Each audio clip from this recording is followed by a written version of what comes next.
Perubahan itu tidak datang tiba-tiba. Ia menumpuk dari hari ke hari, dari pagi ke pagi yang selalu dimulai terlalu cepat dan berakhir terlalu lambat. Bu Lastri bangun sebelum subuh, bukan karena semangat, tapi karena cemas. Cemas pada hari yang akan kembali berjalan sama, tanpa kepastian, tanpa kabar baik. Ia berdiri di depan toko kecilnya di Gang Bekasi Timur, menatap rolling door yang catnya sudah mengelupas. Spanduk frozen food murah lengkap tergantung miring, ujungnya terlipat angin. Kata, lengkap, itu selalu membuat dadanya mengeras. Ia tahu betul, freezer di dalam tak pernah benar-benar penuh. Saat rolling door diangkat, bunyi logamnya serak. Di dalam, udara dingin bercampur bau amis samar. Bu Lastri menyalakan lampu, lalu menatap freezer satu-satunya, tua, penyok di sudut, dan sering mati sendiri. Ia membuka tutupnya perlahan.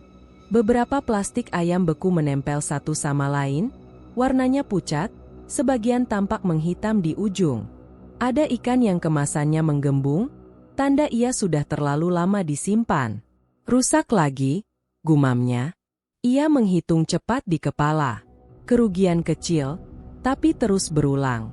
Setiap kerusakan seperti menggerogoti sisa keyakinannya. Ia menutup freezer dengan hati-hati, seolah benda itu mudah tersinggung. Pagi berjalan lambat. 2 jam pertama, tak ada pelanggan. Bu Lastri menyapu lantai yang sebenarnya sudah bersih, menyusun ulang barang yang itu-itu saja, lalu duduk di bangku plastik sambil memijat pelipis. Di ponselnya, ada pesan masuk dari nomor tak dikenal, penawaran pinjaman modal. Ia membaca sekilas, lalu langsung menghapus. Utang bukan jalan keluar. Ia sudah belajar mahal.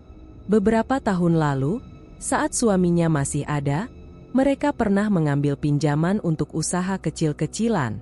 Janjinya ringan, bunganya bisa diatur. Kenyataannya menjerat. Telepon penagih, nada suara dingin, tatapan tetangga. Sejak suaminya meninggal, sisa utang itu seperti bayangan yang selalu mengikutinya. Ia bersumpah tak akan mengulanginya, berapapun sulitnya. Menjelang siang, seorang pelanggan masuk, ibu-ibu yang hanya membeli sosis kecil. Bu Lastri tersenyum, tangannya sigap, tapi hatinya kosong. Setelah pelanggan pergi, toko kembali sunyi. Kipas angin berdecit pelan. Freezer berdengung tak stabil, seperti napas orang yang sedang flu. Bu Rina muncul di depan toko, membawa kantong belanja. Tatapannya menyapu isi etalase yang jarang berubah. "Masih sepi?" tanyanya, suaranya berhati-hati.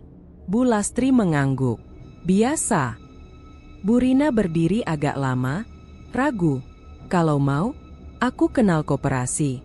Bunganya nggak mencekik. "Buat nambah freezer, mungkin."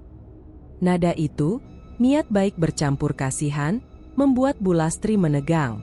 Ia menoleh cepat. "Aku nggak mau utang lagi." Bu Rina menghela napas. Aku tahu, potong Bu Lastri, lebih keras dari yang ia niatkan. Sunyi mengembang di antara mereka. Bu Rina akhirnya pamit, meninggalkan rasa bersalah yang tak sempat diucapkan. Sore datang tanpa penjualan berarti. Bu Lastri menutup toko lebih awal. Di rumah, ia memasak seadanya untuk Raka. Anaknya makan tanpa banyak bicara. Wajahnya pucat, matanya lelah. Bu Lastri ingin bertanya, tapi kata-kata selalu terasa salah. Malam turun. Setelah Raka tidur, Bu Lastri kembali ke toko. Ia merasa perlu mengecek freezer sekali lagi. Seolah dengan melihatnya, ia bisa memastikan hari esok masih mungkin. Lampu toko dinyalakan. Freezer berdengung. Bu Lastri berdiri di depannya, menempelkan telapak tangan ke tutupnya. Dingin merambat cepat. Ia menarik tangannya. Lalu suara itu terdengar. Tok, tok, pelan, teratur. Seperti seseorang mengetuk dari dalam. Bu Lastri membeku. Jantungnya berdegup tak karuan. Ia menahan napas, menunggu. Barangkali hanya logam memuai, pikirnya. Mesin tua memang sering berisik. Tok, tok. Lebih jelas kali ini. Ia mundur selangkah. Matanya terpaku pada freezer yang diam di tempat, tak bergerak. Tak ada siapa-siapa. Toko terkunci. Gang di luar sunyi. Cuma mesin, bisiknya, lebih untuk meyakinkan diri sendiri. Namun ketika ia mematikan lampu dan hendak pergi, bunyi itu terdengar sekali lagi.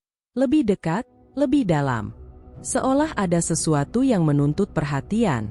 Bu Lastri berdiri di ambang pintu, kunci tergenggam erat. Untuk pertama kalinya sejak membuka toko ini, ia merasa bukan lagi pemiliknya. Dan di kepalanya, sebuah keputusan kecil mulai berputar, bukan tentang utang, bukan tentang tutup toko, tapi tentang mencari jalan lain. Jalan apapun, asal freezer itu berhenti mengetuk. Bu Lastri tidak tidur nyenyak semalaman. Setiap kali memejamkan mata, suara itu kembali, ketukan pelan yang teratur, seolah meminta dibukakan. Ia bangun dengan kepala berat dan tenggorokan kering, lalu duduk lama di tepi ranjang. Pagi belum sepenuhnya datang, tapi rasa lelahnya sudah seperti sore yang gagal. Di toko, bau dingin menyambutnya lebih tajam dari biasanya. Freezer berdengung normal, seolah tak pernah terjadi apa-apa. Bu Lastri berdiri di depannya, menatap tutup yang tertutup rapat itu dengan curiga. Ia membuka sedikit, memastikan isinya. Ayam, sosis, nugget, semuanya ada, tapi tampak kusam. Tidak menggugah, tidak hidup. Hari itu kembali sepi. 2 pelanggan lewat tanpa berhenti. Satu anak kecil menempelkan wajah ke kaca etalase, lalu ditarik ibunya pergi. Bu Lastri merasakan sesuatu menekan dadanya. Bukan panik seperti semalam, melainkan rasa kesal yang menumpuk, dingin dan keras. Menjelang siang, Bu Rina datang lagi. Kali ini ia tidak langsung masuk. Ia berdiri di depan toko, menatap spanduk yang mulai pudar. "Las," katanya pelan, "kalau begini terus, tutup dulu aja. Sementara, cari napas." Kata tutup membuat Bu Lastri menegakkan punggungnya. "Aku baru buka," jawabnya cepat. "Belum ada apa-apa." Bu Rina melangkah masuk, suaranya tetap tenang tapi tegas. "Justru karena itu, daripada rugi makin banyak, kamu capek, Las." Bu Lastri tertawa pendek, pahit. "Capek itu urusan aku." Ia tahu Bu Rina tidak bermaksud merendahkan. Tapi nasihat itu terasa seperti pengakuan bahwa ia gagal. Dan Bu Lastri tidak siap menerimanya. Ia sudah terlalu sering kalah. Oleh keadaan, oleh kenangan, oleh angka-angka di buku catatan. "Aku nggak mau dikenal sebagai orang yang nyerah," katanya, lebih keras dari yang perlu. Bu Rina terdiam. Ada kekecewaan di matanya, tapi juga kekhawatiran. "Aku cuma takut kamu maksa diri," katanya akhirnya. "Harga hidup itu bukan cuma uang." Kalimat itu menancap. Bu Lastri membuang muka. Ia tahu benar maksudnya, tapi gengsinya menolak mengalah. Bu Rina pamit tanpa banyak bicara. Setelah pintu tertutup, toko terasa lebih sempit. Sore hari, Bu Lastri duduk di bangku plastik sambil menelpon pemasok. Jawabannya sama, stok terbatas, harga naik. Setiap pembicaraan menambah frustrasi.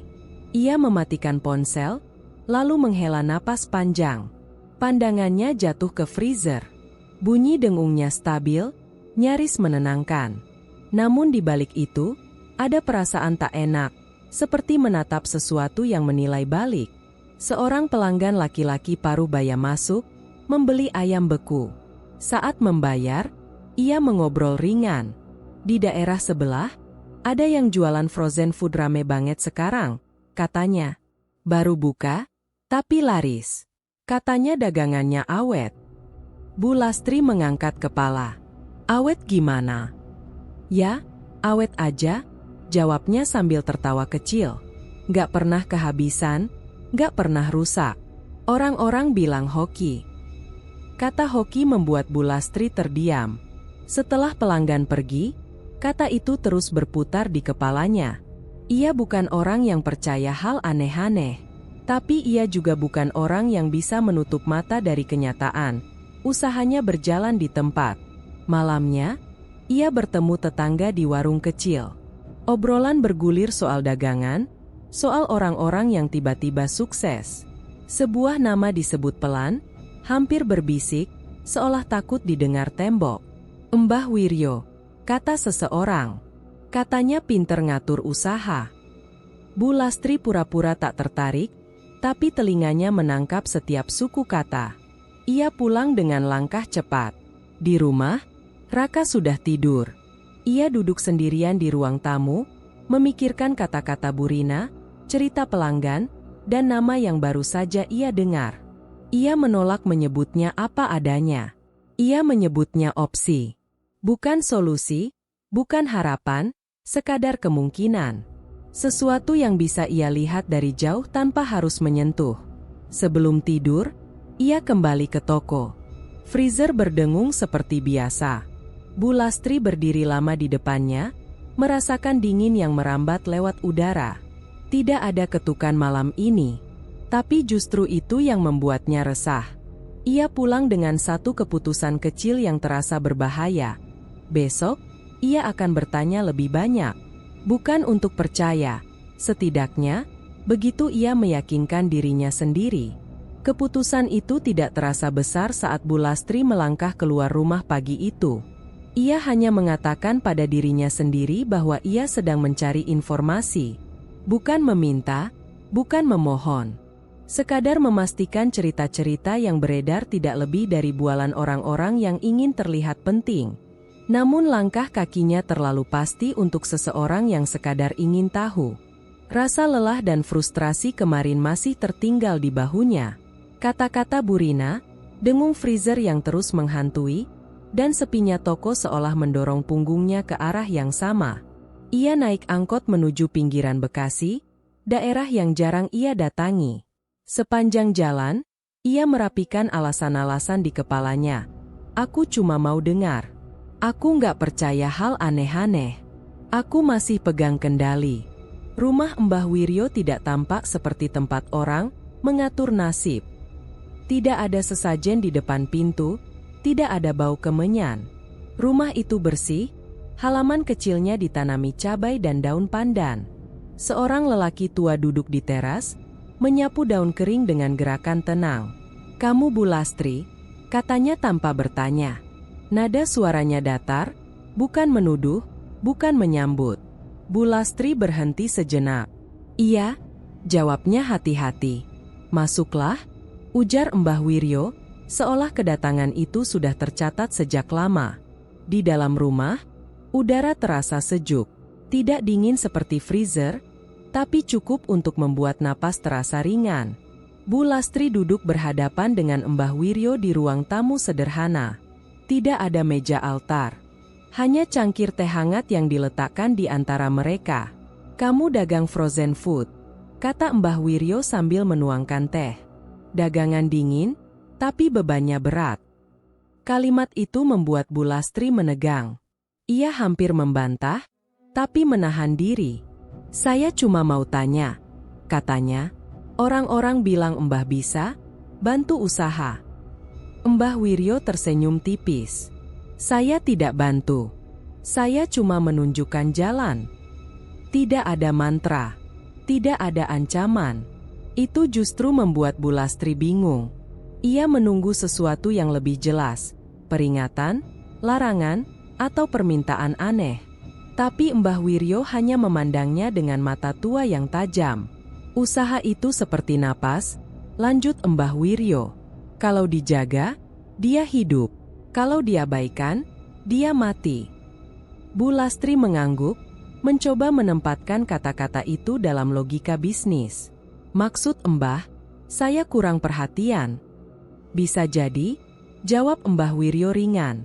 "Atau bisa jadi, kamu terlalu takut rugi sampai lupa menjaga." Pembicaraan itu terasa wajar. Terlalu wajar. Bu Lastri mulai merasa tenang. Ini bukan pesugihan, pikirnya. Ini nasihat orang tua yang kebetulan paham dagang. "Kalau saya mau usaha saya jalan," kata Bu Lastri pelan, Apa yang harus saya lakukan? Mbah Wiryo menyesap tehnya. Jaga daganganmu. Jangan biarkan kosong. Jangan biarkan rusak. Dan satu lagi, jangan menolak siapapun yang membutuhkan. Kata membutuhkan membuat Bu Lastri mengernyit. Maksudnya pelanggan. Siapapun, jawab Mbah Wiryo. Yang datang dengan niat membeli, kamu layani. Tidak ada kata tumbal. Tidak ada permintaan darah atau nyawa. Bu Lastri justru merasa lega. Syarat itu terdengar masuk akal, bahkan mulia. Ia bisa menafsirkannya sebagai etika dagang. Kalau saya mau berhenti? Tanyanya, lebih untuk menguji. Mbah Wiryo menatapnya lama. Belum tentu kamu mau berhenti kalau sudah merasakan jalannya. Kalimat itu mengusik, tapi Bu Lastri cepat menepisnya. Ia tidak suka ditantang secara samar. Ia berdiri, mengucapkan terima kasih, dan bersiap pergi. Tidak ada perjanjian yang ditandatangani. Tidak ada janji yang diucapkan lantang. Di perjalanan pulang, Bu Lastri menata kembali pikirannya. Ini bukan pesugihan, katanya pada diri sendiri. Ini cuma cara pandang. Disiplin. Konsistensi. Ia bahkan merasa sedikit bodoh karena sempat takut. Sore itu, ia membuka toko dengan perasaan berbeda. Ada keyakinan kecil yang belum pernah ia rasakan sebelumnya. Ia membersihkan freezer lebih teliti, membuang barang yang rusak tanpa ragu. Saat malam tiba dan seorang pelanggan datang terlambat, meminta sosis yang stoknya tinggal sedikit, Bu Lastri sempat berpikir untuk menolak. Lalu teringat kata-kata Mbah Wiryo. Ia melayani. Saat toko tutup, ia berdiri di depan freezer. Dengungnya terdengar lebih stabil. Tidak ada ketukan. Bu Lastri menghembuskan napas panjang, merasa keputusan kecil hari itu tidak berbahaya sama sekali. Namun saat lampu dimatikan, ia menyadari satu hal yang membuat dadanya mengencang. Untuk pertama kalinya sejak membuka toko, ia merasa harus menjaga freezer itu. Bukan karena takut rugi, melainkan karena ada sesuatu yang menunggu perhatiannya. Perasaan harus menjaga itu tidak hilang keesokan harinya. Bu Lastri bangun dengan tubuh pegal, tapi ada dorongan aneh yang membuatnya bergegas ke toko sebelum matahari benar-benar naik. Seperti ada sesuatu yang tak sabar menunggunya di sana, bukan ancaman, melainkan tuntutan diam. Saat rolling door dibuka, ia tertegun. Freezer yang kemarin sudah ia bersihkan kini tampak penuh. Bukan penuh sesak, tapi rapi. Ayam, nugget, ikan, tersusun seolah baru ditata. Bu Lastri berdiri lama, memastikan ia tidak salah ingat. Ia yakin stok semalam tidak sebanyak ini. Ia menghela napas, menenangkan diri. Mungkin pemasok datang lebih awal kemarin dan aku lupa, pikirnya. Ia memilih penjelasan paling masuk akal, seperti yang selalu ia lakukan. Hari itu berbeda. Pelanggan datang satu persatu, lalu dua-dua. Ibu rumah tangga, ojek online, bahkan seorang pemilik warung kecil yang biasanya belanja di tempat lain.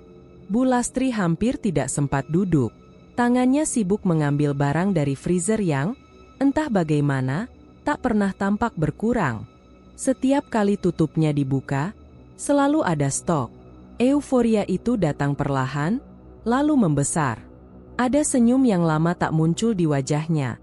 Senyum lega, senyum orang yang akhirnya merasa tidak salah memilih jalan. Saat Bu Rina lewat dan melihat toko ramai, ia tampak terkejut. "Las, rame sekarang," katanya. Bu Lastri hanya tersenyum singkat. Ada kepuasan kecil yang hangat di dadanya. Ia tidak berkata apa-apa, tidak menjelaskan. Gengsinya terangkat, tapi juga ada kehati-hatian. Ia tidak ingin nasihat baru. Ia ingin menikmati momen ini. Sore hari, uang di laci kasir menumpuk lebih banyak dari biasanya. Saat Bu Lastri menghitungnya, sesuatu mengganggu hidungnya. Bau amis. Bukan amis ikan segar, tapi amis dingin. Seperti darah yang lama terendam es. Ia berhenti menghitung, menarik napas. Bau itu hilang seketika. Capek, gumamnya, lalu melanjutkan. Namun setiap lembar uang berpindah tangan, bau itu kembali menyusup. Bu Lastri menelan ludah, jantungnya berdebar tidak wajar. Ia menutup laci agak keras, seolah dengan begitu bau itu bisa dikurung. Malamnya, di rumah, Raka makan dengan lahap, sesuatu yang jarang terjadi akhir-akhir ini. Bu Lastri memperhatikannya dengan perasaan campur aduk.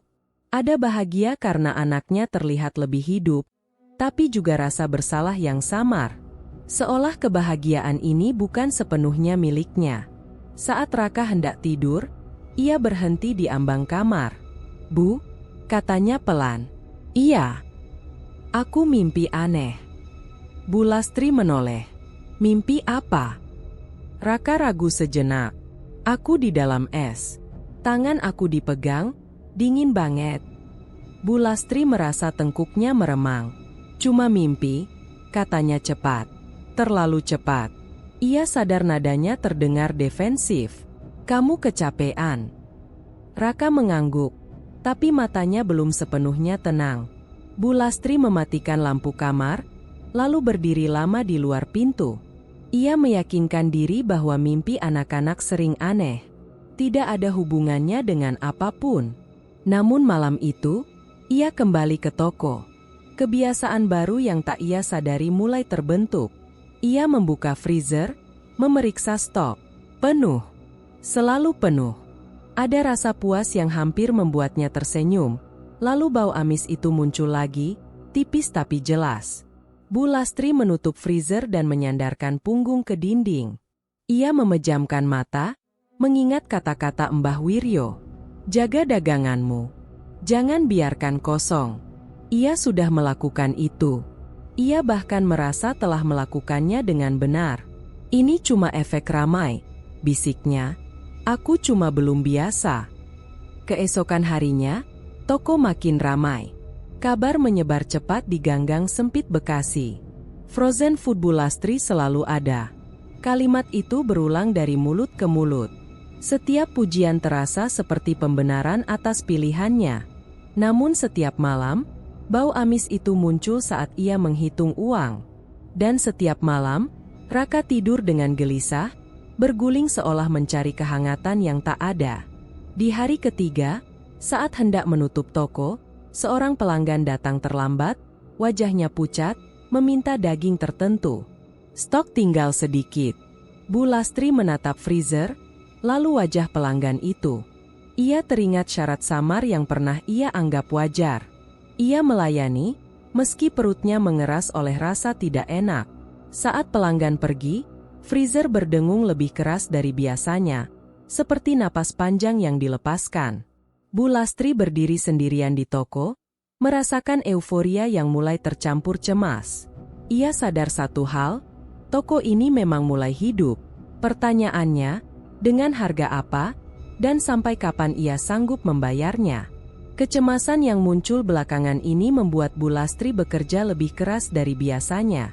Ia datang lebih pagi, pulang lebih malam. Keramaian toko terus bertahan, bahkan meningkat. Setiap hari ada wajah baru yang bertanya, membeli, lalu kembali lagi keesokan harinya. Dan setiap hari pula freezer itu tetap penuh, seolah menolak konsep habis. Bu Lastri berhenti mempertanyakannya. Atau lebih tepatnya, ia memaksa dirinya untuk berhenti. Ia memilih sibuk, menyusun barang, mencatat pemasukan, menjawab pertanyaan pelanggan. Setiap kali bau amis muncul saat menghitung uang, ia menutup laci lebih cepat dan mencuci tangan lebih lama. Setiap kali Raka mengeluh tidurnya tidak nyenyak, ia menyuruhnya tidur lebih awal. Semua hal ganjil ia masukkan ke satu kotak besar bernama kebetulan. Siang itu, Bu Rina datang dengan wajah berbeda. Bukan heran, bukan kagum, melainkan curiga. "Las," katanya sambil melirik freezer yang pintunya sering dibuka tutup. "Kamu restok kapan?" Pertanyaan itu membuat Bu Lastri berhenti sejenak. "Kenapa?" "Soalnya aku lihat truk pemasok jarang masuk ke gang ini. Tapi barangmu, gak pernah kelihatan berkurang." Nada Bu Rina tidak menuduh, tapi Bu Lastri mendengarnya sebagai serangan. Ada sesuatu di dadanya yang langsung mengeras. Aku punya cara sendiri, jawab Bu Lastri singkat. Bu Rina menghela napas. Aku cuma khawatir. Jangan sampai kamu khawatir atau curiga? Potong Bu Lastri, suaranya meninggi. Beberapa pelanggan menoleh. Kalau daganganku rame, terus kamu tanya-tanya, orang bisa salah paham. Wajah Bu Rina berubah. Ada luka kecil di sana. Aku temenmu, Las. Teman harusnya senang lihat temennya maju. Balas Bu Lastri cepat. Kata-kata itu keluar tanpa disaring, didorong oleh gengsi yang terlanjur berdiri tegak. Atau jangan-jangan kamu iri? Kalimat itu jatuh di antara mereka seperti benda keras. Bu Rina terdiam lama, lalu mengangguk pelan. Kalau itu pikiranmu, aku nggak bisa apa-apa. Ia pergi tanpa menoleh lagi. Bu Lastri berdiri kaku di balik meja kasir, dadanya naik turun. Ada rasa menang yang aneh, dan di baliknya, rasa bersalah yang segera ia tekan dalam-dalam. Sore itu, toko tetap ramai. Setiap transaksi terasa seperti pembuktian bahwa ia benar. Bahwa kecurigaan Bu Rina tidak berdasar. Bahwa semua ini hasil kerja kerasnya menjaga dagangan, seperti kata Mbah Wiryo. Namun saat matahari tenggelam dan toko mulai sepi, amarah itu belum sepenuhnya padam. Ia menghitung uang dengan gerakan kasar. Bau amis menyergap lebih kuat dari biasanya. Bu Lastri berhenti, napasnya tersendat. Sudah, katanya keras pada dirinya sendiri. Ia menutup laci dan mematikan lampu toko lebih cepat dari biasanya. Malam itu, di rumah, Raka memandangnya dengan ragu. Bu Rina tadi nanya kamu. Katanya pelan. Bu Lastri tidak menjawab. Ia masuk kamar dan mengunci pintu. Amarahnya berubah bentuk, bukan lagi ke Bu Rina, melainkan ke perasaan goyah yang mulai merayap. Ia tidak mau kehilangan apa yang baru saja ia bangun. Larut malam, ia terbangun oleh rasa dingin. Bukan dingin udara, melainkan dingin yang seperti meresap dari tulang. Bu Lastri duduk tegak, mendengarkan. Ada suara dari arah toko. Bukan ketukan seperti dulu. Lebih pelan. Seperti engsel bergerak. Ia bangkit, mengambil kunci, dan berjalan ke toko dengan langkah hati-hati. Lampu jalan menyinari rolling door yang tertutup rapat. Ia membuka pintu perlahan. Di dalam, gelap dan sunyi. Lampu dinyalakan. Freezer terbuka. Tutupnya menganga, mengeluarkan kabut tipis. Bu Lastri terpaku. Ia yakin telah menutupnya rapat sebelum pulang. Ia mendekat perlahan. Kabut dingin menyentuh betisnya. Di permukaan dalam tutup freezer, ada embun. Bukan sembarang embun. Polanya jelas, 5 jari, telapak tangan utuh, seolah seseorang baru saja menekan dari dalam. Bu Lastri mundur setapak, jantungnya berdegup keras. Ia ingin berteriak, tapi suaranya tertahan di tenggorokan. Amarahnya runtuh, digantikan ketakutan yang ia benci. Cuma dingin, bisiknya, berusaha keras terdengar yakin. Cuma mesin. Ia menutup freezer dengan tangan gemetar, lalu menekan kuat-kuat, seolah ingin memastikan tak ada apapun yang tersisa di dalam. Saat dengung mesin kembali stabil, ia berdiri lama di sana, napasnya terengah. Dalam hati, Bu Lastri membuat keputusan kecil yang berbahaya. Apapun yang terjadi, ia tidak akan menceritakan ini pada siapapun. Tidak pada Bu Rina.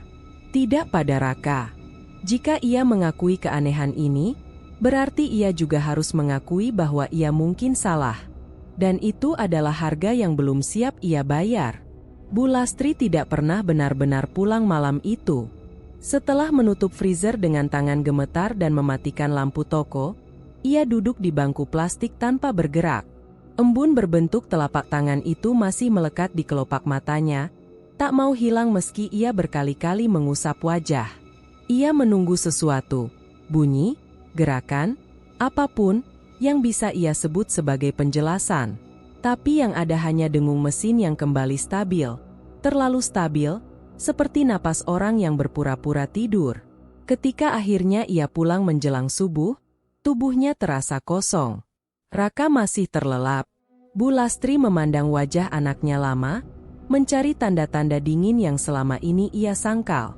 Ia ingin percaya semuanya baik-baik saja. Ia ingin percaya bahwa kendali masih ada di tangannya. Pagi itu, toko kembali ramai. Keramaian yang dulu membuatnya lega kini terasa seperti tuntutan. Setiap pelanggan yang datang seolah menagih sesuatu darinya. Bukan hanya barang, tapi perhatian penuh. Bu Lastri melayani dengan senyum kaku. Ia tidak lagi meninggalkan freezer terlalu lama. Setiap kali tutupnya terbuka, ia menunggu sesuatu yang buruk terjadi. Menjelang siang, saat toko agak lengang, suara itu muncul. Bukan ketukan, bukan dengung. Napas, pelan, berat, teratur. Bu Lastri membeku. Ia berdiri tepat di depan freezer, telinganya menangkap suara yang tak mungkin dihasilkan mesin. Seperti seseorang menghirup udara dalam-dalam di ruang sempit. Ia menempelkan telapak tangan ke tutup freezer. Dingin yang menyentuhnya lebih dalam dari biasanya. Berhenti, bisiknya, tak yakin pada siapa ia bicara. Napas itu berhenti sejenak, lalu terdengar lagi, lebih dekat. Bu Lastri mundur, hampir menjatuhkan bangku. Pelanggan masuk tepat saat itu, membuatnya tersentak. Suara napas menghilang seketika. Sore itu, tanpa banyak berpikir, Bu Lastri mengunci toko lebih awal dan pergi menemui Mbah Wiryo. Rumah tua itu menyambutnya dengan ketenangan yang menyebalkan. Mbah Wiryo sudah menunggu di teras, seolah Bu Lastri datang sesuai jadwal yang tak pernah ia terima. "Ada yang bernapas di freezer saya," kata Bu Lastri tanpa basa-basi. Suaranya gemetar, marah pada dirinya sendiri karena terdengar seperti orang ketakutan. Mbah Wiryo tidak terkejut. Ia menuangkan teh seperti biasa. "Itu penjaga." Satu kata itu membuat Bu Lastri terdiam. "Penjaga apa?" "Penjaga daganganmu," jawab Mbah Wiryo tenang. "Yang memastikan daganganmu hidup." "Hidup?" Bu Lastri tertawa pendek. "Itu mesin, Mbah, bukan makhluk." Mbah Wiryo mengangkat pandangan. Dagangan itu bukan cuma barang. Ia punya alur, punya arus. Penjaga hanya mengikuti. Bu Lastri menggeleng, berusaha menahan logika agar tetap berdiri. "Kalau itu penjaga, kenapa muncul sekarang?" "Karena kamu ragu," jawab Mbah Wiryo singkat. "Penjaga tidak suka ditinggal." Kata-kata itu menampar lebih keras dari ancaman manapun. Bu Lastri teringat malam-malam ia pulang cepat. Amarahnya pada Bu Rina, keputusan untuk menutup mata. "Saya takut." Akunya pelan, lebih jujur dari yang ia rencanakan. Mbah Wiryo tersenyum tipis. "Takut itu wajar. Yang penting taat." "Taat bagaimana?" "Jaga daganganmu," ulang Mbah Wiryo. "Jangan kosong. Jangan menolak. Jangan biarkan sendiri." Bu Lastri pulang dengan kepala penuh. "Jangan biarkan sendiri." Kalimat itu terus berputar. Di rumah, Raka menyambutnya dengan tatapan bingung. Bu Lastri hampir mengatakan sesuatu tentang penjaga, tentang napas, lalu mengurungkan niat. Ia tidak ingin kehilangan kendali di depan anaknya. Malam itu, suara napas kembali terdengar saat toko sepi. Lebih jelas, lebih berani. Bu Lastri berdiri di depan freezer, menahan dorongan untuk lari. Ia teringat wajah Mbah Wiryo, kata taat yang diucapkan tanpa emosi. Dengan tangan gemetar, ia menggelar tikar tipis di sudut toko. Ia mematikan sebagian lampu, menyisakan cahaya redup. Freezer berdengung pelan. Napas itu terdengar, lalu melambat, seolah menyesuaikan. "Aku di sini," kata Bu Lastri, suaranya hampir tak terdengar. Ia tidak tahu pada siapa kalimat itu ditujukan, pada penjaga, atau pada dirinya sendiri. Ia berbaring dengan mata terbuka, mendengarkan dingin yang bergerak. Tidur di toko terasa seperti keputusan kecil, praktis. Tapi di dalam dadanya, ada rasa lain yang tumbuh. Ketakutan bahwa jika ia pergi, sesuatu akan mengambil alih. Ketakutan bahwa kendali yang ia pegang selama ini bukan lagi miliknya sepenuhnya. Saat akhirnya terlelap, suara napas itu tetap ada, lebih dekat, lebih tenang, seolah puas karena ia memilih untuk tinggal. Bu Lastri terbangun dengan rasa kaku di punggung dan dingin yang belum sepenuhnya pergi. Tidur di tikar tipis di sudut toko membuat tubuhnya pegal, tapi yang lebih mengganggu adalah kesadaran bahwa ia tidak lagi menganggap hal itu aneh. Ia bangkit perlahan, melirik freezer. Dengungnya halus, terlalu halus. Seperti napas yang ditahan. Sepanjang hari, kegelisahan menempel seperti debu. Pelanggan tetap datang, stok tetap ada. Bu Lastri melayani dengan otomatis, matanya sering melirik jam. Ia tidak ingin malam datang, tapi juga tidak berani menutup lebih awal. Kata-kata Mbah Wiryo, "Jangan biarkan sendiri," terdengar seperti perintah yang tak tertulis di dinding toko. Larut malam, gang sudah sepi. Lampu jalan memantulkan cahaya pucat ke lantai toko. Bu Lastri duduk di bangku, setengah terkantuk, setengah waspada. Freezer berdengung. Tidak ada napas malam ini, atau mungkin ia sudah terlalu terbiasa untuk membedakannya. Bel berbunyi. Bu Lastri tersentak. Seorang pelanggan berdiri di ambang pintu. Laki-laki, jaket gelap, topi menutupi sebagian wajah. Usianya sulit ditebak. Kulitnya pucat, matanya cekung. Ia tidak tersenyum. "Masih buka?" tanyanya pelan. "Iya," jawab Bu Lastri, otomatis. Ia berdiri. Ada dorongan kecil di dadanya untuk menolak, tapi ia menekannya. "Jangan menolak siapapun yang membutuhkan." "Saya butuh daging," kata laki-laki itu. "Yang itu." Ia menunjuk ke salah satu sudut freezer, potongan daging tertentu yang jarang dicari, yang stoknya tinggal sedikit. Bu Lastri membuka freezer. Udara dingin menyembur. Untuk sesaat, bau amis itu muncul lebih pekat, lalu mereda. Tangannya ragu di atas plastik kemasan. Ia teringat Raka, teringat mimpi-mimpi dingin. Ia menelan ludah. "Ini yang terakhir," katanya, setengah berharap pelanggan itu berubah pikiran. "Tidak apa-apa," jawabnya cepat. "Saya membutuhkannya." Nada itu, tenang, yakin, membuat Bu Lastri merasa sedang diuji. Ia menyerahkan daging itu. Uang berpindah tangan. Dingin merambat dari ujung jari. Saat ia mengangkat kepala, pelanggan itu sudah melangkah pergi. "Pak," Bu Lastri memanggil, tapi pintu sudah tertutup. Ia bergegas keluar. Gang kosong. Tidak ada langkah menjauh, tidak ada bayangan di tikungan. Seolah orang itu tidak pernah ada. Bu Lastri berdiri lama di depan toko, napasnya pendek. Mungkin cepat sekali jalannya, pikirnya. Penjelasan itu terasa tipis, tapi ia memeluknya erat. Ia kembali masuk, mengunci pintu, lalu duduk di lantai. Malam itu, suara napas terdengar singkat, sekali, lalu hilang. Freezer berdengung, puas. Keesokan paginya, kegelisahan belum pergi. Bau amis muncul lebih awal saat ia menghitung uang. Ia menutup laci, mencuci tangan, lalu menyusun barang dengan gerakan yang terlalu rapi. Menjelang siang, seorang lelaki tua datang. Pakaiannya sederhana, wajahnya lelah, matanya menyapu toko dengan cara yang membuat Bu Lastri tidak nyaman, bukan seperti pelanggan, melainkan seperti seseorang yang mengenali luka lama. "Permisi," katanya. "Saya cuma mau lihat-lihat." "Tentu," jawab Bu Lastri. Lelaki itu mendekati freezer. Ia tidak langsung membuka. Ia menghirup udara di depannya, lama. Wajahnya mengeras.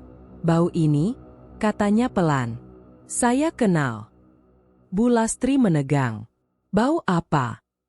"Dingin yang amis," jawabnya. Ia menoleh. "Dulu saya punya toko. Frozen food juga." Nama itu kemudian keluar, alami, tanpa pengumuman, Pak Darto. Cara ia menyebut dulu membuat Bu Lastri menangkap sesuatu yang selesai dengan buruk. Tokonya sudah tutup, lanjut Pak Darto. Tapi baunya sama. Bu Lastri tertawa kecil, terlalu cepat. Mungkin mesin tua, Pak. Pak Darto menggeleng. Mesin tidak bernapas. Kata itu memukul tepat di dada.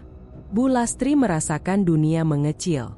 Bapak salah, katanya, lebih tajam dari niatnya. Pak Darto menatapnya lama. Hati-hati, katanya akhirnya. Kalau sudah ada yang datang malam-malam dan minta barang tertentu, biasanya itu bukan pelanggan. Bapak mau beli? Potong Bu Lastri. Ia tidak ingin mendengar lanjutan kalimat itu. Tidak sekarang. Pak Darto menghela napas. Tidak. Ia melangkah pergi, berhenti di ambang pintu. Jaga anakmu, tambahnya pelan. Setelah lelaki itu pergi, toko terasa lebih dingin. Bu Lastri menutup freezer dengan keras. Kepalanya penuh. Pelanggan malam, bau yang dikenali, napas yang disebut. Ia ingin menghubungi Bu Rina, lalu membatalkannya. Ia ingin menemui Mbah Wiryo, tapi takut mendengar jawaban yang mengikat. Sore itu, ia menatap freezer lebih lama dari biasanya. Stok di sudut yang semalam diambil kini ada lagi, lengkap, rapi. Jantungnya berdegup cepat. Ia mengulurkan tangan, lalu menariknya kembali. Saat malam mendekat, Bu Lastri mengambil keputusan kecil yang terasa salah tapi perlu. Ia menuliskan catatan, jam, barang, wajah, untuk setiap pelanggan malam yang datang. Jika memang ada sesuatu yang berjalan tanpa kendalinya, ia ingin setidaknya tahu polanya. Di luar, bel toko berbunyi lagi, pelan. Bu Lastri mengangkat kepala, curiga dan gelisah, bersiap membuka pintu. Catatan kecil itu tetap kosong hingga malam berlalu. Tidak ada pelanggan larut malam setelah kejadian kemarin, tapi justru itulah yang membuat Bu Lastri tidak tenang. Ketika sesuatu berhenti tiba-tiba, ia tidak merasa aman, ia merasa diawasi. Pagi datang dengan langkah berat. Bu Lastri membuka toko sambil membawa rasa bersalah yang belum menemukan bentuknya. Kata-kata Pak Darto, mesin tidak bernapas, masih menggantung di kepalanya. Ia menghindari menatap freezer terlalu lama, seolah benda itu bisa membaca pikirannya. Menjelang siang, Pak Darto datang kembali. Kali ini ia tidak berdiri canggung di depan toko. Ia masuk perlahan, menutup pintu di belakangnya, dan duduk di bangku plastik tanpa diminta. Gerakannya kaku, seperti seseorang yang sudah terlalu sering duduk di tempat serupa untuk mengulang cerita yang sama. Saya nggak mau ganggu dagangan, katanya. Kalau nggak keberatan, saya mau cerita sedikit. Bu Lastri ragu. Setiap bagian dirinya ingin menolak, takut mendengar hal yang tidak bisa ia lupakan. Namun bagian lain, yang lebih lelah, mengangguk. Pak Darto memandang freezer lama-lama sebelum mulai bicara. Dulu toko saya juga begini. Kecil, tapi rame. Orang bilang saya beruntung. Nada suaranya datar, nyaris tanpa emosi. Awalnya saya senang. Saya pikir akhirnya bisa nafas. Tapi lama-lama, saya capek sendiri. Bu Lastri menelan ludah. Capek bagaimana, Pak? Capek nutup mata, jawabnya. Stok selalu ada. Uang selalu masuk. Tapi istri saya mulai sering sakit. Anak saya demamnya nggak turun-turun. Dokter bilang biasa. Tapi dinginnya, beda. Bu Lastri memejamkan mata sejenak. Raka terlintas di pikirannya. Tangannya yang sering dingin, mimpi-mimpi es. Ia memaksa diri tetap mendengar. Toko rame, lanjut Pak Darto, tapi saya jadi orang yang kosong. Saya nggak berani nolak siapapun. Bahkan waktu ada yang datang tengah malam, minta barang yang jelas nggak wajar. Terus? Tanya Bu Lastri. Suaranya nyaris hilang. Terus saya berhenti, kata Pak Darto. Saya tutup toko. Mesin saya matikan. Saya kira selesai. Ia tertawa kecil, pahit. Ternyata yang berhenti cuma saya. Yang lain, enggak. Bu Lastri merasakan dadanya sesak. Keluarga Bapak. Pak Darto mengangguk pelan. Istri saya meninggal. Anak saya selamat, tapi sampai sekarang kalau pegang benda dingin, dia gemetar. Kata-kata itu menumbuk lebih keras daripada teriakan. Bu Lastri merasa lantai bergeser di bawah kakinya. Selama ini ia berdalih bahwa semua ini hanya soal usaha, soal pilihan pribadi. Tapi cerita Pak Darto menempatkan wajah-wajah nyata di balik angka penjualan. Makanya saya bilang, jaga anakmu, ujar Pak Darto lirih. Kalau kamu masih bisa berhenti, berhentilah. Keheningan mengisi toko. Freezer berdengung pelan, seolah ikut mendengar. Bu Lastri memandang uang di laci kasir, lalu wajah Pak Darto yang kusut oleh penyesalan bertahun-tahun. Untuk pertama kalinya sejak semua ini dimulai, ia ingin berhenti dengan sungguh-sungguh. Sore itu, setelah Pak Darto pergi, Bu Lastri berdiri di depan freezer. Tangannya terangkat ke saklar. Ia menarik napas panjang. Bayangan hidup sederhana muncul, tanpa toko, tanpa stok, tanpa dingin yang menempel di tulang. Mungkin sulit, tapi nyata. Aku berhenti, katanya pelan, lebih pada dirinya sendiri. Tangan itu belum sempat menekan saklar ketika suara itu muncul. Bukan dengung. Bukan napas. Rintihan. Pelan, panjang, seperti suara orang kesakitan yang ditahan agar tidak terdengar keluar. Datangnya dari dalam freezer. Bu Lastri tersentak mundur, hampir terjatuh. Rintihan itu bergetar, naik turun, membawa rasa dingin yang langsung menjalar ke dadanya. Cukup, bisiknya, suaranya pecah. Aku nggak mau lagi. Rintihan itu berhenti sesaat, lalu terdengar lagi, lebih dekat, lebih jelas. Seolah ada sesuatu yang merasakan niatnya, dan menolaknya. Bu Lastri menutup mulut dengan tangan, menahan isak yang hampir lolos. Ia teringat wajah Raka, teringat cerita Pak Darto, teringat bau amis yang selalu muncul bersama uang. Rasa bersalah menekan lebih berat dari ketakutan. Ia menarik tangannya dari saklar. Freezer kembali berdengung normal. Rintihan menghilang, meninggalkan sunyi yang menyakitkan.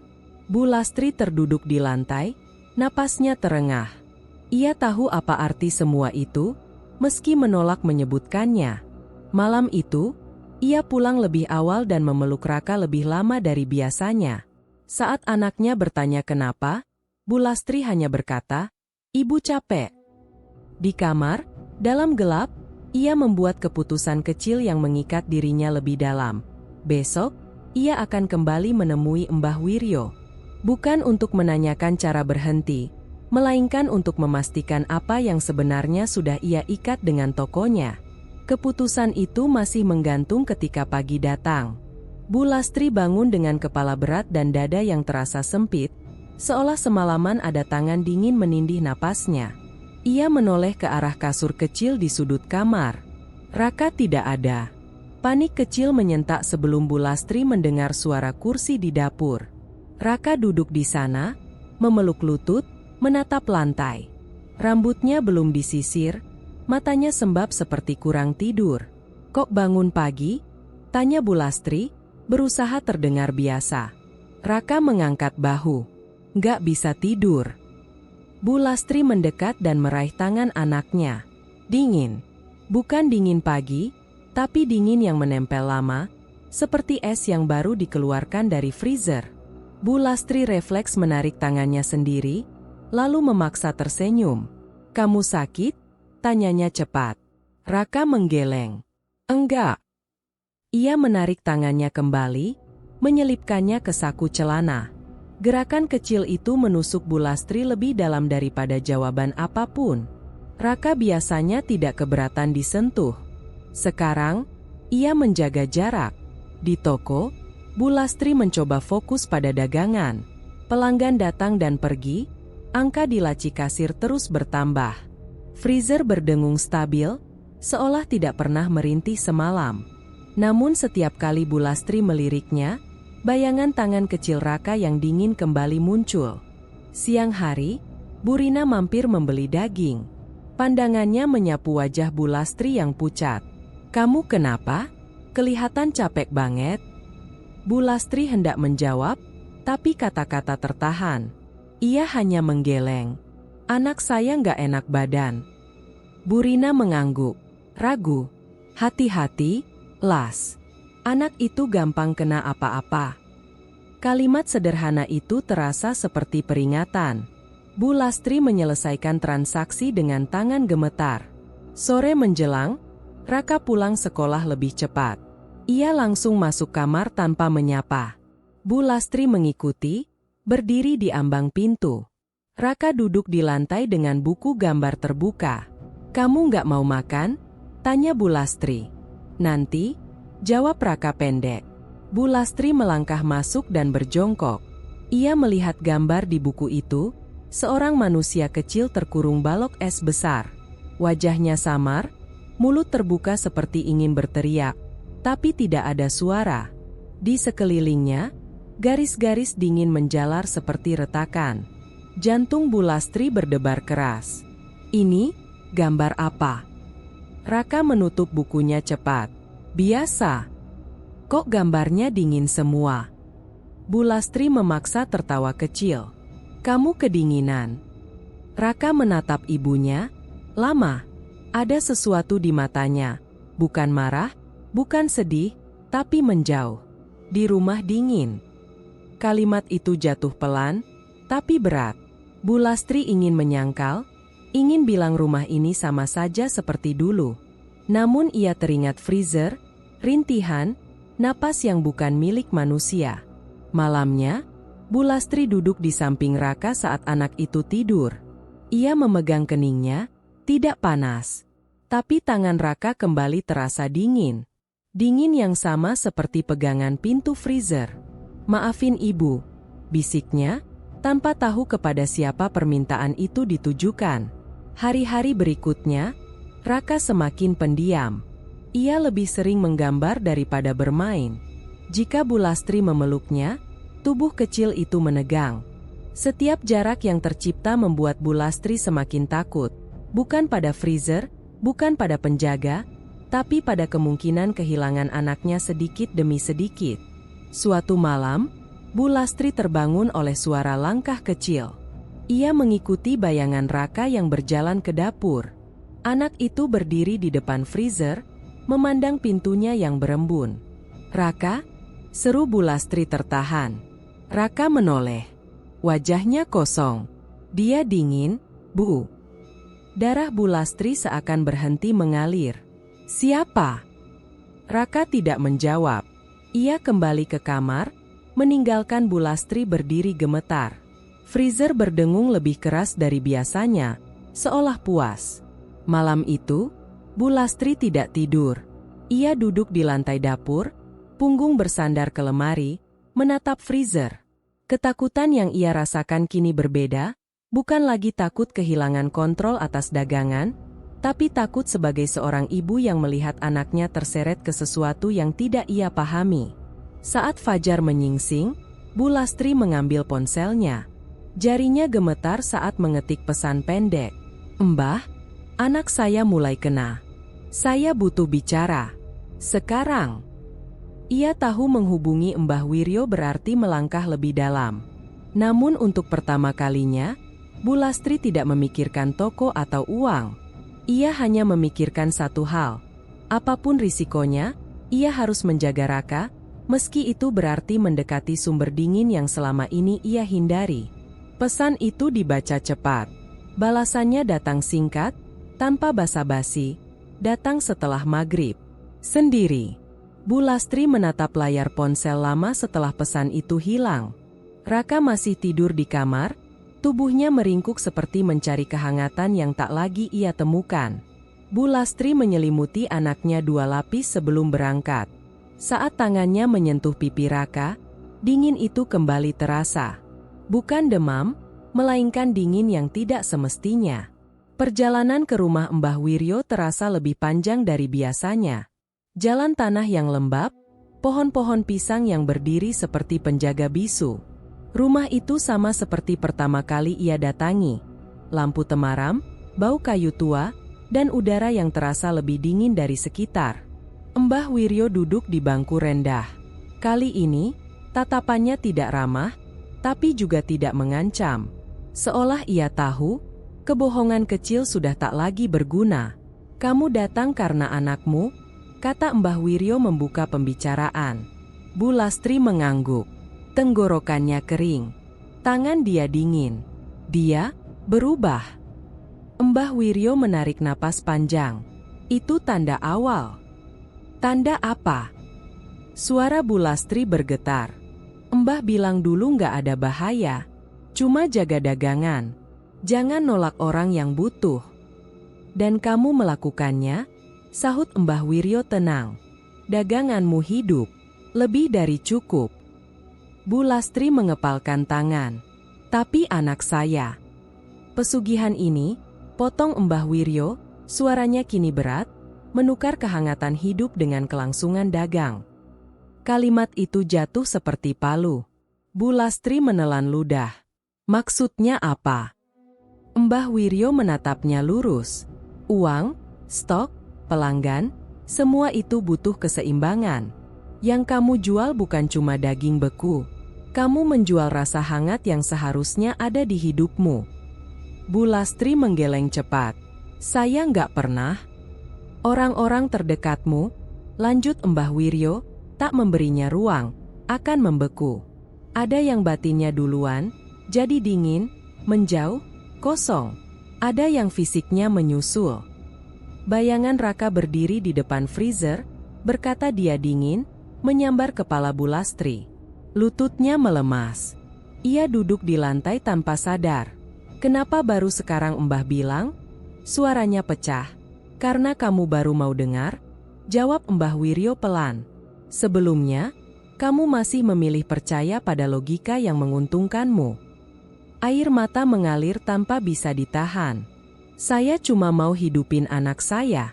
Saya nggak mau dia kekurangan. Dan sekarang? Tanya Mbah Wiryo. Bu Lastri terdiam. Dalam benaknya, toko yang ramai bertabrakan dengan gambar Raka yang murung, menggambar orang terkurung es. Apa bisa dihentikan? Tanyanya lirih. Mbah Wiryo tidak langsung menjawab. Ia mengambil segelas air, meminumnya perlahan. Setiap pesugihan ada jalannya, tapi tidak ada yang tanpa harga. Berapa? Bu Lastri menyahut cepat. Apa saja? Mbah Wiryo tersenyum tipis, senyum yang tidak membawa lega. Kamu harus memilih. Daganganmu atau kehangatan hidupmu. Bu Lastri mengangkat kepala. Kalau saya berhenti jualan, freezer akan kosong, jawab Mbah Wiryo. Dan yang sudah terlanjur membeku, tidak selalu bisa kembali seperti semula. Dada Bu Lastri sesak. Kalau saya lanjut, pembekuan akan mendekat, katanya pelan. Yang paling dekat dulu. Nama Raka tak perlu disebut. Itu justru membuat teror semakin nyata. Bu Lastri bangkit dengan tubuh gemetar. Kenapa Mbah mau buka semuanya sekarang? Karena penjaga sudah merasa aman, jawab Mbah Wiryo. Ia tahu kamu terikat. Bu Lastri pulang dengan langkah lunglai. Rumah terasa lebih dingin dari biasanya. Raka tidur gelisah, keningnya berkerut seolah menahan mimpi buruk. Bu Lastri memeluknya erat, berusaha mengalirkan hangat dari tubuhnya sendiri. Di dapur, freezer berdengung rendah. Bu Lastri berdiri di depannya, menempelkan telapak tangan ke pintu dingin itu. Teror dan penyesalan berputar jadi satu. Ia ingin menghancurkannya, mematikannya, berteriak. Namun bayangan laci kasir yang penuh dan pelanggan yang antre kembali muncul. Dengan tangan gemetar, Bu Lastri memutar suhu freezer, lebih dingin dari sebelumnya. Keputusan kecil itu terasa seperti pengkhianatan. Dan saat dengung freezer berubah lebih dalam, Bu Lastri tahu, ia baru saja melangkah lebih jauh ke dalam es. Bunyi teriakan itu memecah pagi sebelum Bu Lastri sempat membuka rolling door tokonya. Ia baru saja menaruh kunci di gembok ketika suara seorang ibu dari seberang jalan menjerit, keras dan parau, seolah ada sesuatu yang runtuh di dadanya. Bu Lastri menoleh refleks. Jantungnya langsung jatuh ke perut. Pak Darto tergeletak tepat di depan tokonya. Tubuh pria itu terbujur kaku di atas semen, kedua tangannya membiru, wajahnya pucat seperti lilin. Ada embun tipis di jaketnya, padahal matahari sudah naik. Bu Lastri mendekat satu langkah, lalu berhenti. Napasnya tercekat. Dingin. Bukan dingin pagi, melainkan dingin yang ia kenal betul. Dingin yang sama seperti pintu freezer ketika dibuka terlalu lama. Orang-orang mulai berkumpul. Ada yang memanggil Pak Darto, ada yang menutup mulut, ada yang berbisik menyebut nama Tuhan. Bu Lastri berdiri terpaku, kakinya terasa tertanam di tanah. Pandangannya kabur. Bu Lastri, seseorang memanggil. Ia tidak menjawab. Kata-kata Mbah Wiryo semalam berputar di kepalanya tanpa henti. Yang paling dekat dulu. Pak Darto adalah orang terakhir yang memperingatkannya. Orang yang membuka cerita kehancurannya sendiri tanpa meminta imbalan apapun. Bu Lastri mundur selangkah. Perutnya bergejolak. Ia berbalik dan muntah di selokan. Cairan asam bercampur air mata. Bau amis menyergap hidungnya lagi. Lebih kuat, lebih nyata. Bu Lastri. Bu Rina muncul dari arah rumahnya, wajahnya pucat. Itu Pak Darto. Ya? Bu Lastri tidak sanggup menjawab. Ia hanya mengangguk pelan, tubuhnya gemetar. Ambulans datang tak lama kemudian. Petugas menutupi tubuh Pak Darto dengan kain abu-abu. Saat kain itu menyentuh kulitnya, terlihat uap tipis naik, seolah tubuh itu baru dikeluarkan dari ruang dingin. Bu Lastri menutup mulutnya dengan tangan.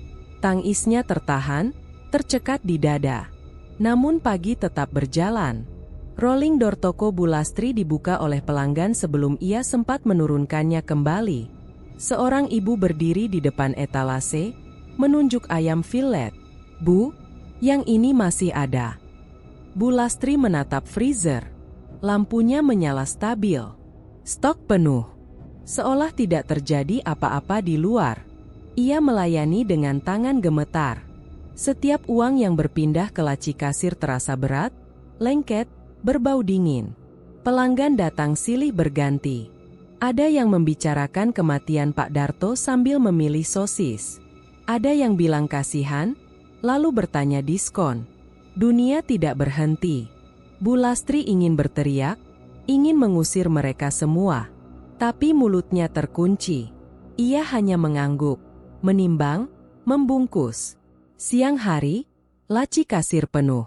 Bu Lastri menutupnya perlahan, lalu berlari ke belakang toko dan muntah lagi.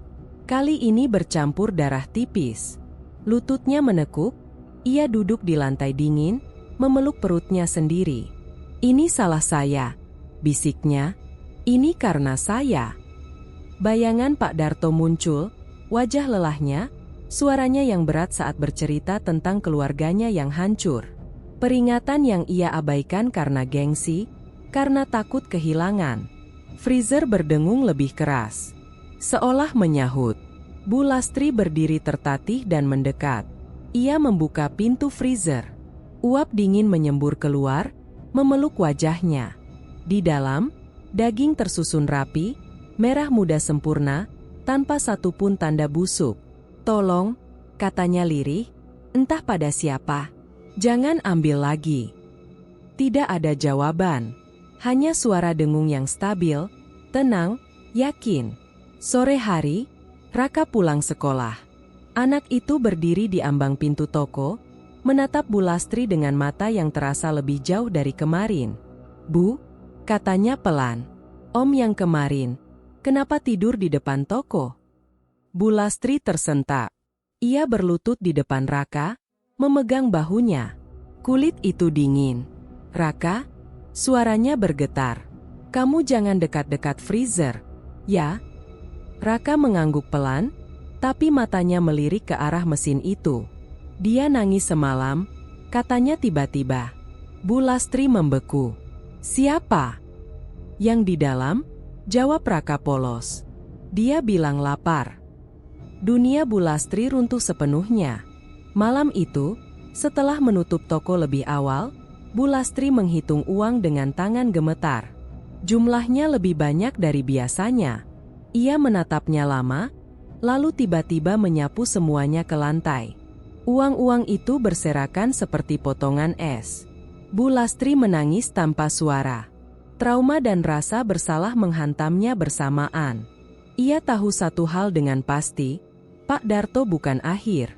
Dan di tengah tangisnya, Bu Lastri mengambil ponsel, membuka kontak Mbah Wiryo. Jarinya berhenti sesaat, lalu menekan panggil. Keputusan kecil itu terasa seperti menyerahkan diri sepenuhnya pada dingin yang sama. Telepon itu tak pernah terangkat. Bu Lastri berdiri di tengah toko dengan ponsel di tangan. Layar menampilkan panggilan tak terjawab pada nama Mbah Wiryo.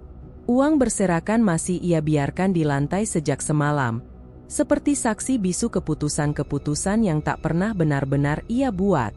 Di belakangnya, freezer berdengung, tenang, stabil, seolah toko ini berjalan sendiri tanpa dirinya. Cukup, gumam Bu Lastri. Suaranya parau. Saya tutup. Ia melangkah ke sakelar utama, menarik napas panjang, lalu menurunkannya. Lampu toko mati. Etalase gelap. Untuk sesaat, hanya ada senyap. Lalu freezer itu tetap menyala. Dengung rendahnya bahkan terdengar lebih jelas dalam gelap. Bu Lastri menoleh perlahan, jantungnya berdebar keras. Ia mencoba lagi. Sakelar diturunkan naikkan. Tidak ada perubahan. Matilah, katanya, kali ini lebih keras. Freezer menjawab dengan bunyi klik pelan, seperti lidah yang mengecap. Bu Lastri mundur. Kaca etalase memantulkan bayangannya, wajah pucat, mata sembab. Namun di pantulan itu, ada sesuatu yang berdiri di belakangnya.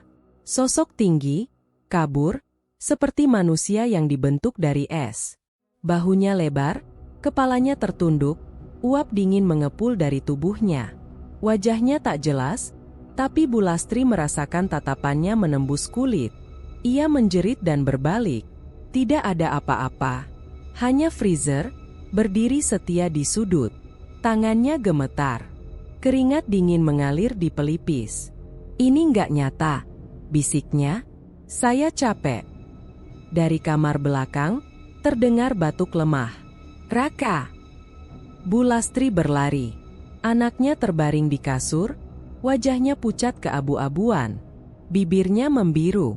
Selimut tebal tak banyak membantu. Bu Lastri menyentuh keningnya. Dingin. Bukan sekadar dingin, suhu tubuh Raka terasa seperti es yang lama dikeluarkan dari freezer. Bu Lastri mengguncangnya pelan. Nak, bangun. Bu di sini. Mata Raka terbuka setengah. Bu, dingin, keluhnya lirih. Yang di toko, minta pulang. Air mata Bu Lastri jatuh ke pipi anaknya. Panik merayap, menutup sisa-sisa rasionalitas. Ia meraih jaket, membungkus Raka, lalu menggendongnya keluar rumah. Di luar, Bu Rina sedang menyapu halaman. Melihat wajah Bu Lastri yang panik dan tubuh Raka yang lemas, ia langsung menghampiri. Ada apa, Bu? Raka dingin. Tolong, saya mau ke puskesmas, kata Bu Lastri terbata. Bu Rina menyentuh tangan Raka, lalu menarik napas tajam. Ya Allah, ini nggak wajar. Mereka bergegas. Di puskesmas, perawat mengukur suhu tubuh Raka berkali-kali, alisnya berkerut. Ini di bawah normal, katanya heran. Tapi nggak ada tanda infeksi. Dokter datang, memeriksa cepat. Kami kasih penghangat dulu. Tapi ini aneh, seperti hipotermia, padahal cuaca panas. Bu Lastri duduk di bangku, memeluk tasnya erat. Setiap detik terasa seperti jarum menusuk. Dalam kepalanya, hanya ada satu bayangan, freezer yang menolak mati. Ponselnya bergetar. Pesan masuk dari nomor tak dikenal. Tokonya jangan ditinggal lama. Penjaga tidak suka sendiri. Bu Lastri menutup mulutnya, menahan isak. Ia tahu siapa pengirimnya. Mbah Wiryo. Atau sesuatu yang memakai namanya. Malam turun ketika Raka sedikit lebih stabil, tapi tetap dingin. Dokter menyarankan rawat jalan dengan pengawasan ketat. Bu Lastri mengangguk, meski pikirannya sudah jauh. Mereka pulang. Toko gelap, tapi freezer menyala terang, seolah menyambut. Saat Bu Lastri melangkah masuk, lampu toko menyala sendiri. Etalase berkilau. Uang di lantai sudah tersusun rapi kembali di laci kasir. Toko ini, Bu Lastri berbisik, bukan punya saya lagi. Di kaca freezer, bayangan makhluk beku itu muncul lebih jelas. Kini wajahnya menyerupai manusia, kosong, mulutnya terbuka sedikit, seolah menahan tangis lama. Bu Lastri memeluk Raka lebih erat. Panik dan keputusasaan menyatu. Ia tahu ia tidak punya banyak waktu. Dengan tangan gemetar, ia mengambil ponsel dan menulis pesan singkat, bukan pada Mbah Wiryo, melainkan pada Bu Rina. Kalau saya kenapa-kenapa, jaga Raka. Lalu ia meletakkan Raka di kasur, menyalakan pemanas, dan kembali ke toko seorang diri. Di depan freezer, Bu Lastri berdiri tegak, air mata mengering oleh ketakutan. Kalau harus ada yang tinggal, katanya pelan, ambil saya, jangan anak saya. Freezer berdengung lebih dalam, seolah mempertimbangkan. Dan Bu Lastri, dalam keputusasaan total, mematikan ponselnya, keputusan kecil yang membuatnya sepenuhnya sendirian bersama dingin yang menunggu. Bu Lastri berangkat sebelum subuh, meninggalkan toko dalam keadaan menyala tanpa penjaga. Freezer tetap berdengung ketika ia menutup pintu, seolah mengawasinya pergi. Raka dititipkan pada Bu Rina dengan pesan singkat. Anak itu masih lemah, napasnya tipis, dan dinginnya belum sepenuhnya pergi. Setiap langkah menuju rumah Mbah Wiryo terasa seperti menapak di atas es yang bisa retak kapan saja. Rumah itu masih sama.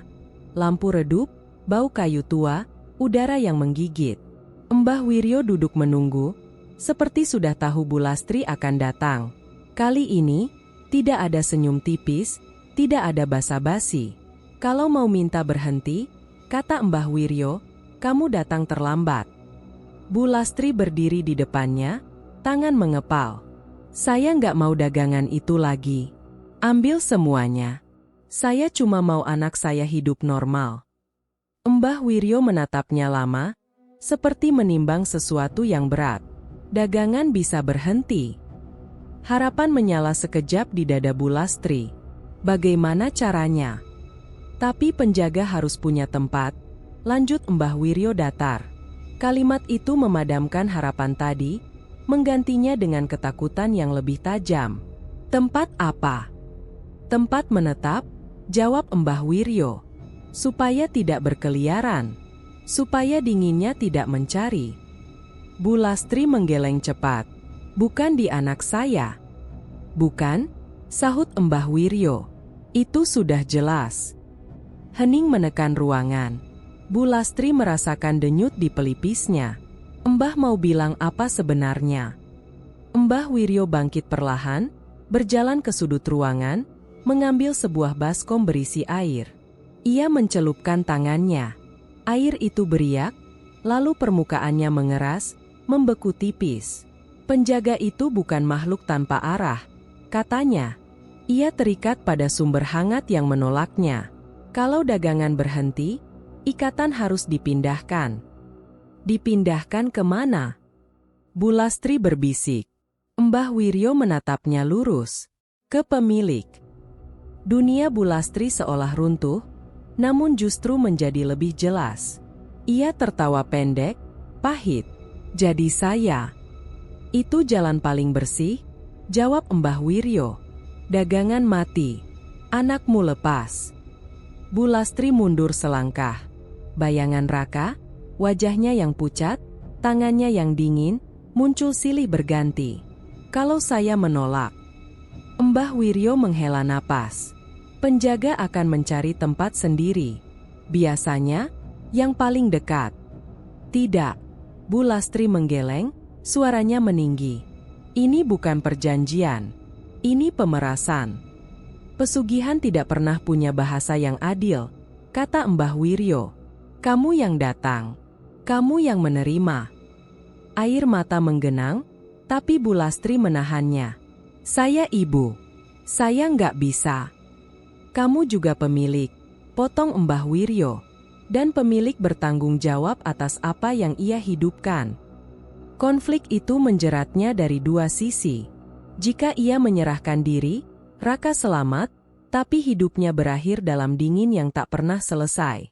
Jika ia menolak, penjaga akan mengambil jalannya sendiri, dan Raka akan tetap menjadi sasaran. "Tidak ada jalan lain?" tanyanya, hampir memohon. Mbah Wiryo terdiam lama. "Ada," katanya akhirnya. "Tapi itu bukan penolakan. Itu penundaan." Bu Lastri menajamkan perhatian. "Apa?" "Kamu harus memutus arus," ujar Mbah Wiryo. "Bukan dengan mematikan freezer, dengan menghentikan maknanya." "Makna?"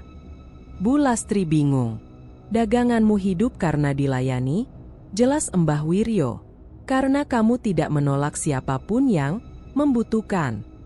Jika kamu menolak satu permintaan yang tepat, penjaga akan melemah." "Permintaan siapa?" "Dia akan datang," kata Mbah Wiryo. "Malam ini." Bu Lastri menelan ludah. "Kalau saya menolak, apa yang terjadi pada saya?" Mbah Wiryo menatapnya dengan mata yang tidak menawarkan jaminan. "Dingin akan menguji niatmu." Bu Lastri tahu apa artinya. Ini bukan jalan keluar. Ini ujian yang bisa menghancurkan semuanya lebih cepat. Ia pulang dengan kepala berdenyut. Toko tampak lebih terang dari biasanya, seolah bernapas lega melihatnya kembali. Freezer berdengung rendah, stabil, yakin. Raka tertidur di kamar, wajahnya sedikit lebih berwarna. Bu Lastri mencium keningnya, lalu berdiri lama di ambang pintu. "Bu janji," bisiknya. "Bu coba." Malam turun. Pukul 11 lewat, bel berbunyi. Seorang pelanggan berdiri di depan etalase. Wajahnya biasa, pakaiannya sederhana. Namun udara di sekitarnya terasa lebih dingin. "Bu," katanya sopan, "saya butuh daging yang itu." Tangannya menunjuk ke dalam freezer, ke bagian paling belakang. Bu Lastri menggenggam pinggiran etalase. Kata-kata Mbah Wiryo bergema. Menolak satu permintaan yang tepat. Keringat dingin mengalir di punggungnya. Ia menatap pelanggan itu, lalu melirik ke arah kamar Raka. "Maaf," katanya pelan, suara hampir patah. "Hari ini, tidak bisa." Dengung freezer berubah. Lebih berat, lebih dekat. Bu Lastri tetap berdiri, menolak mundur, keputusan kecil yang mungkin akan mengorbankan dirinya, atau menyelamatkan segalanya. Dengung freezer berubah menjadi suara yang tidak lagi bisa disangkal. Bukan sekadar mesin bekerja, melainkan tarikan napas panjang, berat, lambat, seolah sesuatu sedang bersiap keluar. Bu Lastri masih berdiri di depan etalase, tubuhnya kaku setelah menolak pelanggan terakhir itu. Pintu toko tertutup sendiri dengan bunyi klik pelan, mengurungnya di dalam cahaya lampu neon yang berkedip. Pelanggan itu sudah tidak ada. Tidak berjalan pergi. Tidak membuka pintu. Ia lenyap, meninggalkan jejak dingin yang menempel di lantai keramik seperti embun pagi. "Ini salah saya," bisik Bu Lastri, suaranya hampir tidak terdengar. "Semua berhenti malam ini." Ia melangkah ke ruang belakang, ke panel listrik kecil yang selama ini jarang ia sentuh. Tangannya gemetar hebat. Setiap langkah terasa semakin berat, seolah udara di toko menebal, menekan paru-parunya. Di rumah Bu Rina, Raka tertidur. Bu Lastri mengingat wajah anaknya sore tadi. Napasnya masih lemah, tapi keningnya tak sedingin kemarin. Itu cukup. Harus cukup. Ia membuka panel. Sakelar pertama diturunkan. Freezer kecil di sudut kiri mati dengan erangan pendek, seperti hewan terluka. Lampunya padam. Uap dingin menyembur keluar lalu menghilang, meninggalkan bau amis yang membuat perut Bu Lastri bergejolak. Ia mundur selangkah, hampir jatuh. "Maaf," katanya, entah kepada siapa. Sakelar kedua. Freezer besar tempat stok utama tersimpan bergetar hebat. Dengungnya meninggi, menolak. Lampu di dalamnya berkedip cepat, lalu mati mendadak. Toko langsung terasa lebih sunyi. Sunyi yang menekan telinga. Kaca etalase berembun, lalu muncul bayangan samar. Sosok tinggi, kabur, menempel di permukaan kaca seperti terperangkap di balik es. Bu Lastri menutup mata, air mata mengalir. "Ambil saya," katanya tegas meski suaranya bergetar. "Jangan anak saya." Sakelar ketiga, freezer terakhir. Tangan Bu Lastri berhenti di udara. Ia tahu, begitu ini mati, tidak ada lagi toko, tidak ada lagi dagangan, tidak ada lagi alasan untuk mundur. Tubuhnya gemetar bukan hanya karena takut, tapi karena kesadaran penuh akan konsekuensinya. Ia menarik napas dalam-dalam, lalu menurunkannya. Gelap, seluruh toko tenggelam dalam kegelapan total. Lampu mati, etalase hitam, hanya ada keheningan, dan kemudian suara retakan, seperti es yang pecah dari dalam dada. Bu Lastri terjatuh ke lantai. Dingin menyapu dari telapak kakinya, naik perlahan, merambat ke betis, paha, perut. Rasa itu tidak menusuk, justru menetap, menenangkan dengan cara yang salah. Seperti pelukan yang terlalu lama. Ia terengah. "Tidak, jangan masuk." Bayangan itu muncul di hadapannya, kini tidak lagi terpantul di kaca. Sosok beku itu berdiri di dalam toko, wajahnya kosong, tubuhnya beruap dingin. Perlahan, ia mendekat, setiap langkah membuat lantai berembun. Bu Lastri ingin berlari, tapi kakinya tak mau bergerak.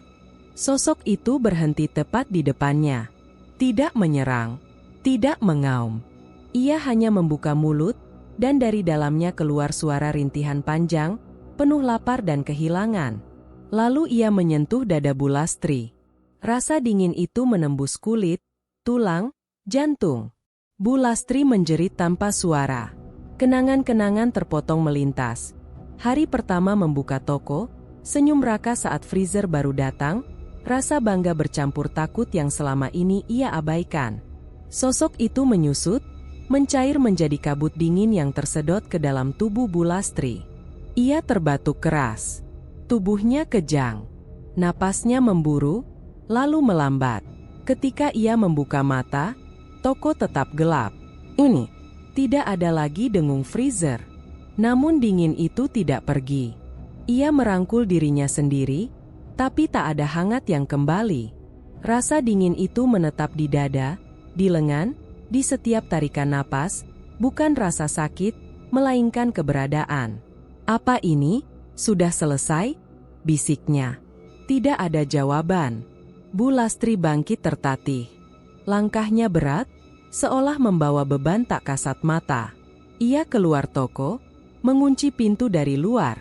Bangunan itu kini gelap, mati, seperti tak pernah hidup.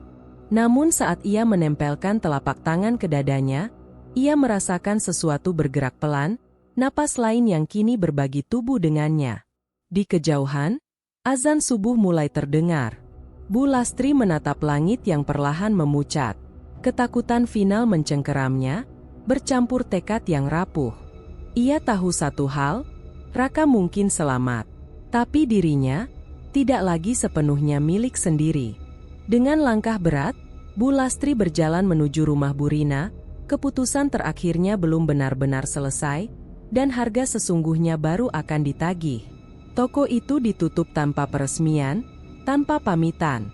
Rolling door besi diturunkan perlahan oleh Bu Lastri pada pagi ketiga setelah malam gelap itu. Tidak ada freezer yang berdengung. Tidak ada bau amis.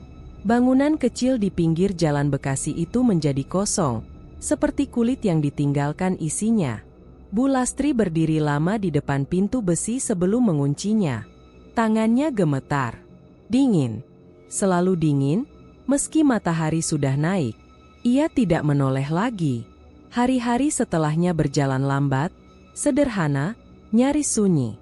Bu Lastri menjual perabot sisa toko, membayar utang kecil yang tersisa, lalu hidup dari upah cuci dan setrika di rumah Bu Rina. Tidak banyak, tapi cukup. Raka sembuh perlahan. Awalnya, panas tubuhnya naik turun seperti api kecil yang hampir padam. Lalu, suatu pagi, Bu Lastri terbangun dan menemukan pipi anaknya hangat. Normal. Bukan hangat berlebihan, melainkan hangat yang pernah ia anggap biasa. Bu Lastri menangis pagi itu. Tangis tanpa suara, sambil memeluk Raka yang masih terlelap. "Aman?" bisiknya berulang-ulang. "Sekarang kamu aman." Raka kembali menjadi anak yang banyak bertanya. Ia masih pendiam, tapi tidak lagi menggambar orang-orang terkurung es. Gambar terakhirnya hanya rumah kecil dan 2 orang berdiri di depannya. Namun setiap kali Raka menggenggam tangan ibunya, ia akan bertanya pelan, "Ibu dingin?" Bu Lastri selalu tersenyum. Sedikit. Ia tidak pernah berkata kenapa. Bu Rina beberapa kali mencoba membuka pembicaraan tentang toko, tentang Mbah Wiryo, tentang Pak Darto. Bu Lastri hanya menggeleng. Tidak marah, tidak menyangkal. Ia memilih diam, seperti seseorang yang tahu, kata-kata tidak akan mengubah apapun. Mbah Wiryo tidak pernah muncul lagi. Nomor itu tak bisa dihubungi. Rumahnya kosong saat Bu Lastri memberanikan diri lewat suatu sore. Seperti tak pernah ada orang tinggal di sana. Seperti peran yang sudah selesai. Konflik itu berakhir, jelas dan kejam. Dagangan berhenti. Penjaga tidak lagi berkeliaran. Raka terbebas. Dan Bu Lastri menanggung sisanya. Musim hujan datang. Udara Bekasi lembab dan panas, tapi Bu Lastri selalu membawa jaket tipis. Tangannya tidak pernah benar-benar hangat lagi. Air panas hanya memberi sensasi singkat sebelum dingin itu kembali menetap di tulang. Kadang, saat ia sendirian, ia bisa merasakan napas lain di dadanya. Tidak kuat, tidak mendesak, hanya ada. Seperti sisa asap setelah api padam. Ia hidup, tapi tidak sepenuhnya. Suatu sore, Bu Lastri dan Raka melewati sebuah toko frozen food baru yang sedang promo besar-besaran. Spanduknya mencolok. Freezer berjejer rapi di depan, lampunya putih bersih, menggoda. Raka berhenti sejenak. "Bu, dingin?" katanya sambil menunjuk. Bu Lastri mengangguk. "Iya, kita jalan saja." Saat mereka melangkah pergi, Bu Lastri mendengar suara itu. Pelan, dalam, berasal dari balik kaca freezer. "Lastri," langkahnya tersendat. Napasnya tercekat, jantungnya berdegup cepat, tapi wajahnya tetap tenang. Ia tidak menoleh. Raka menatapnya. "Ibu kenapa?" "Tidak apa-apa," jawab Bu Lastri cepat. "Angin saja." Namun suara itu terus memanggil, bukan mengancam, bukan merayu, hanya mengingatkan. Seperti bekas luka yang terasa saat cuaca berubah. "Lastri." Bu Lastri menggenggam tangan anaknya lebih erat dan berjalan lebih cepat. Suara itu memudar seiring jarak, tapi ia tahu satu hal. Ia tidak akan pernah benar-benar bebas dari dingin itu. Dan ia tidak berharap bebas. Malam hari, Bu Lastri duduk di depan rumah kontrakan kecilnya, menatap jalanan. Hidupnya tidak kaya, tidak nyaman, tapi nyata. Setiap napas Raka yang teratur adalah pengingat bahwa pilihannya, seburuk apapun, telah menyelamatkan sesuatu yang lebih besar dari dirinya. Ia menunduk, menatap tangannya sendiri. Pucat, dingin, diam. Harga keserakahan, gumamnya pelan. Tidak ada penyesalan yang bisa dihapus. Tidak ada pengorbanan yang sepenuhnya bersih. Ia menerima itu. Dan setiap kali melewati toko frozen food, setiap kali mendengar dengung freezer dari kejauhan, Bu Lastri tahu, itu bukan panggilan untuk kembali. Itu peringatan bahwa ada harga yang tidak tertulis di perjanjian manapun, bahwa tidak semua rezeki ingin dimiliki, dan bahwa ada toko yang, meski sudah tutup selamanya, tidak akan pernah benar-benar hangat lagi. Jika kamu ingin mengikuti kisah-kisah horor pesugihan lain dengan akhir yang gelap dan bermakna, jangan lupa subscribe dan ikuti cerita berikutnya.